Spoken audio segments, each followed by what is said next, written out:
Namaste, dear students. This lesson titled The Lost Child is displayed on the screen before you. This lesson is written by Mulkaraj Anand. It has been taken from the supplementary reader Moments for the students of class 9. The writer tells us his idea through this story that for a child, the love, care, protection, and the company of his parents is the most preferred thing.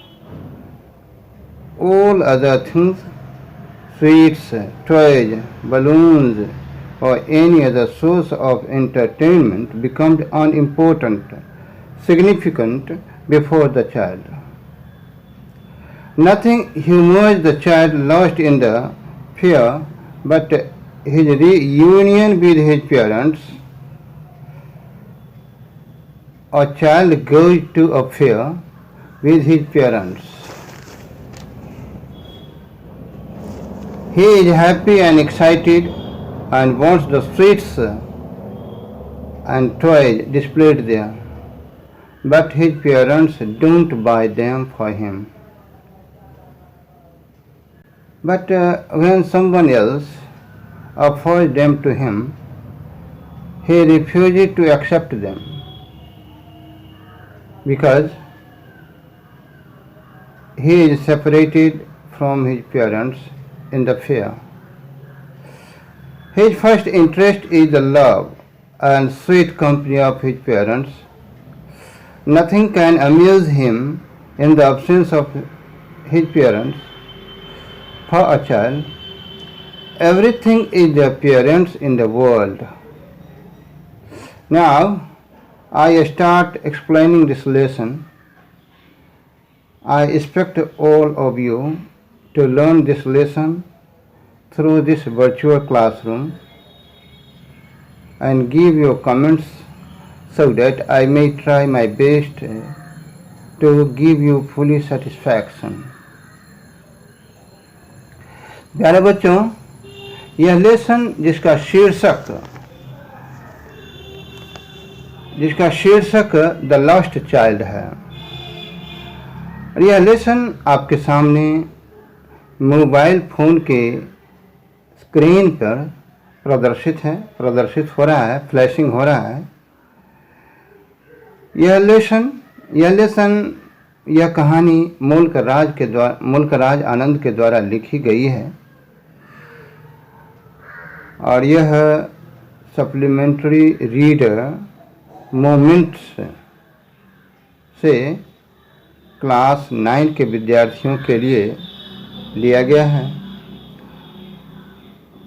तो इस कहानी के माध्यम से लेखक हमें अपने विचारों को बतलाता है कि एक बालक के लिए प्रेम, सुरक्षा, देखरेख और अपने माता पिता की स्वर्ग जैसी संगति सबसे अधिक पसंद की चीज़ है। वैसे सभी दूसरी वस्तुएं, चीज़ें जैसे खिलौने, मिठाइयाँ, बलून या मनोरंजन का अन्य स्रोत बच्चा के सामने तुच्छ है, महत्वहीन है, इनसिग्निफिकेंट है, अनइम्पोर्टेंट है। मेले में खोए बालक को कोई भी वस्तु शांत नहीं कर पाती है, कोई भी चीज़ शांत नहीं कर पाती है, कोई भी चीज़ मनोरंजित नहीं कर पाती है, कोई भी चीज़ उसका मन बहलाव नहीं कर पाती है, कोई भी चीज़ उसके मन की उद्विग्नता को शांत नहीं कर पाती है, कोई भी चीज़ अपने माँ बाप से अलग हुए और माँ बाप से अलग होने के कारण इसके मन की तड़प को कोई भी चीज़ शांत नहीं कर पाती है, बल्कि अपने माता पिता से पुनर्मिलन ही उसे इसके मन की उद्विग्नता को शांत करता है। एक बालक अपने माता पिता के साथ मेला घूमने जाता है, देखने जाता है।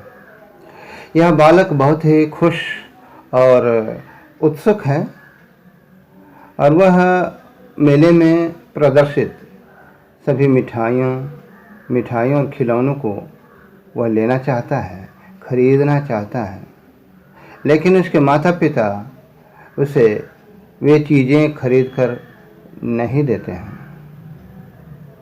लेकिन जब कोई और आदमी वही मिठाइयाँ, वही खिलौने जब ऑफर करता है, देता है, तो वह बालक उन्हें लेने से इनकार क्यों कर देता है?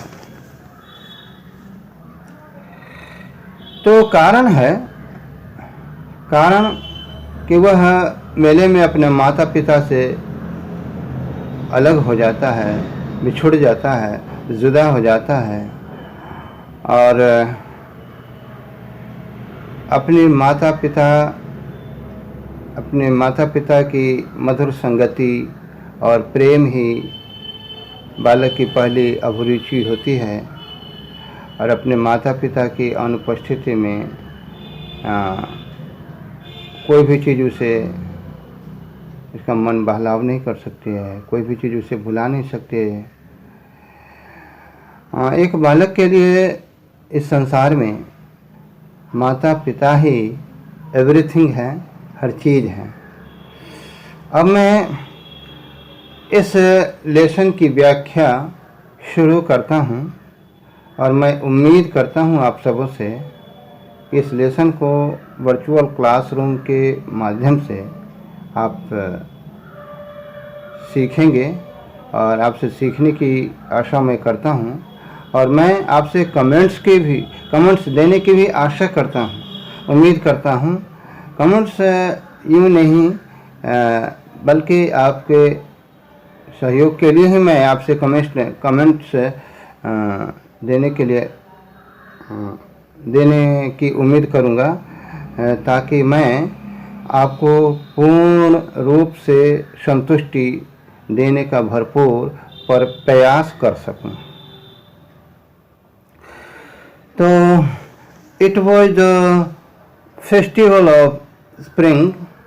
From the wintry shades of narrow lanes and alleys emerged a gaily clad humanity. Some walked, some rode on horses, others sat, being carried in bamboo and bullock carts. One little boy ran between his father's legs, brimming over with life and laughter. वसंत ऋतु का उत्सव था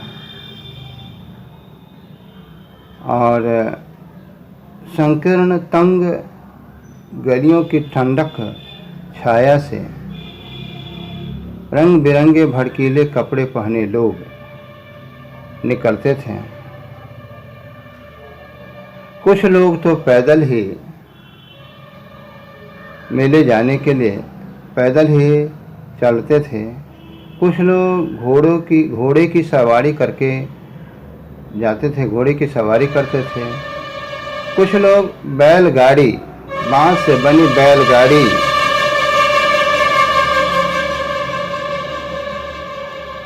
बनी बैलगाड़ी, बैल के द्वारा खींचे जाने वाली बैलगाड़ी पर ही सवार होकर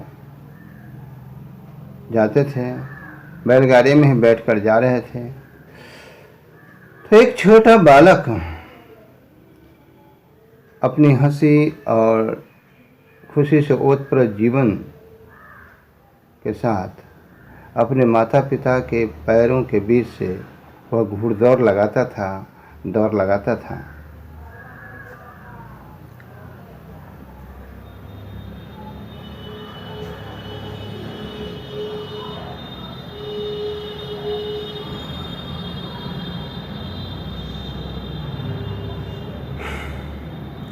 Come, child, come, called his parents. as he lagged behind, fascinated by the toys in the shops that lined the way.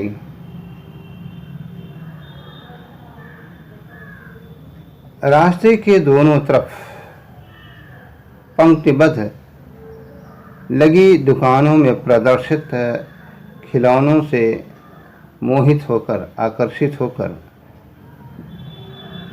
वह बालक पिछड़ जाता था। तब उसके माता पिता उसे पुकार कर कहते, आओ बालक आओ। He hurried towards his parents, his feet obedient to their call, his eyes still lingering on the receding toys. As he came to where they had stopped to wait for him, he could not suppress the desire of his heart, even though he well knew the old, cold stare of refusal in their eyes. I want that toy, he pleaded. वह बालक अपने माँ बाप की तरफ दौड़ कर गया। हालांकि उसके पैर उसके माँ बाप के पुकार के आज्ञाकारी थे। उसके पैर उसके माँ बाप के पुकार को सुन करके पुकार की तरफ उसके पैर बढ़ रहे थे। उस बालक के पैर बढ़ रहे थे, जबकि उस बालक की आँखें अभी भी पीछे छूटते रिसीडिंग टॉय, पीछे छूटते खिलौनों पर अभी भी चिपकी हुई थीं। क्योंकि वह उस स्थान पे आया जहाँ उसका इंतज़ार करने के लिए उसके माता पिता रुक गए थे, तो उसने अपने दिल की चाहत, अपने दिल की अभिलाषा को वह दबा नहीं सका। भले वह अपने माता पिता की आँखों में इनकार के वही टकटकी घूरती ही नज़र से वह बिल्कुल बालक परिचित था, अच्छी तरह जानता था, फिर भी उसने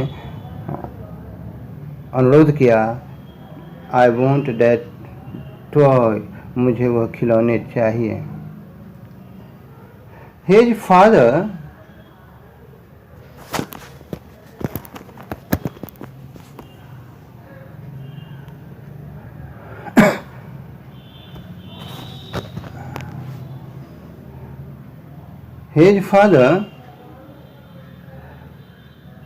looked at him red-eyed.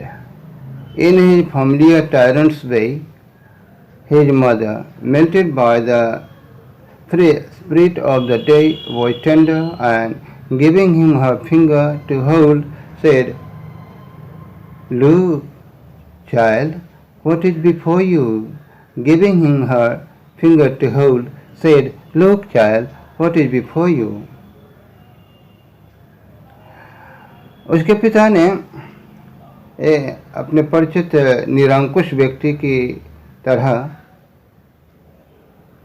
लाल आंखों से अपने बालक को देखा, इनकार भरी नज़रों से देखा, और दिन की स्वच्छंदता से द्रवित उसकी माँ कोमल थी, और पकड़ने के लिए उसकी माँ ने उसे उंगलियां देते हुए कहा कि आओ बालक, देखो तुम्हारे सामने क्या है, what is before you? It was a flowering mustard field, pale like melting gold as it swept across miles and miles of even land.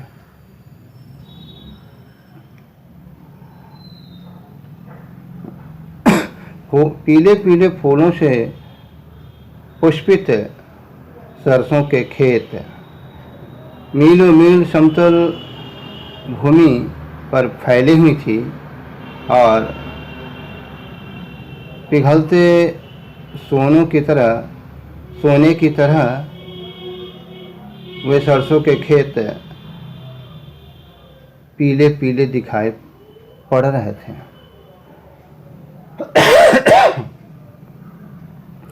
A group of dragonflies were bustling about on their gaudy purple wings, intercepting the flight of a lone black bee or butterfly in search of sweetness from the flowers. The child followed them in the air with his gaze, till one of them would still its wings and rest.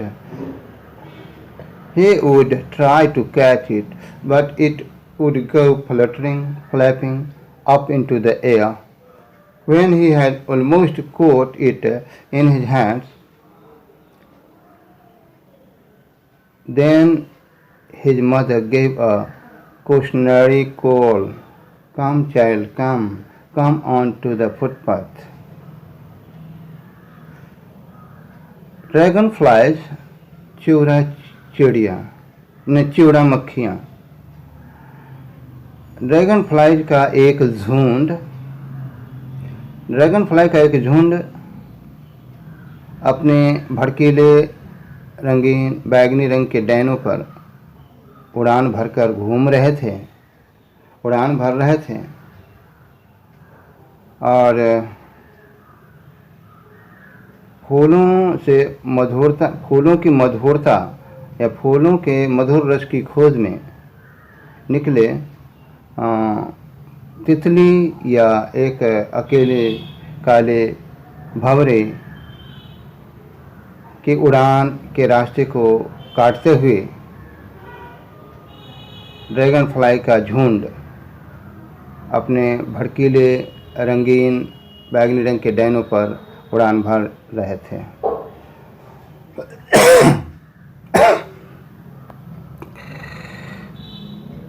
अपनी एक टकी से हवा में वह बालक उन dragon fly का पीछा करते थे। तब एक ड्रैगन फ्लाई अपने डैनों को स्थिर करता और आराम करता था, तो वह उसे पकड़ने की कोशिश करता था। जब वह अपने हाथ में इसे पकड़ने को लगभग वो होता था, तभी यह ड्रैगन फ्लाई हवा में फड़फड़ाते हुए उड़ जाता था। तो सावधान करते हुए इसकी माँ पुकारती थी, आओ बालक आओ, इस पगडंडी पे आओ।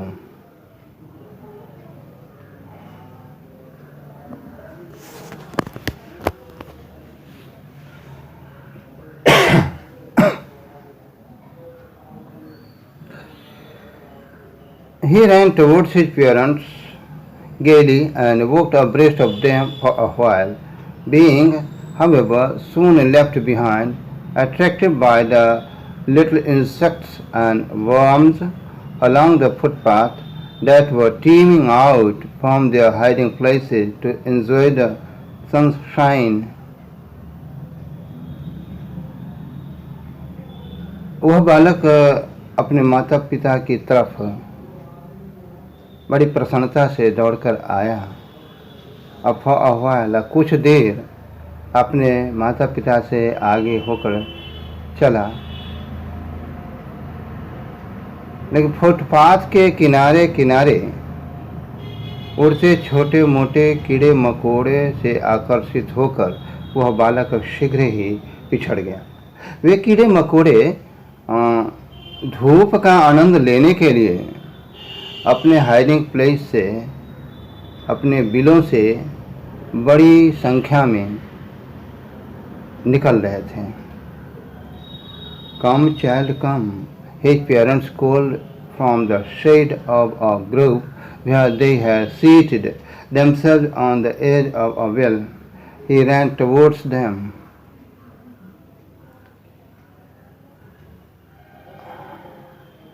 एक उपवन, अग्रोव, वृक्ष कुंज, एक उपवन की छाया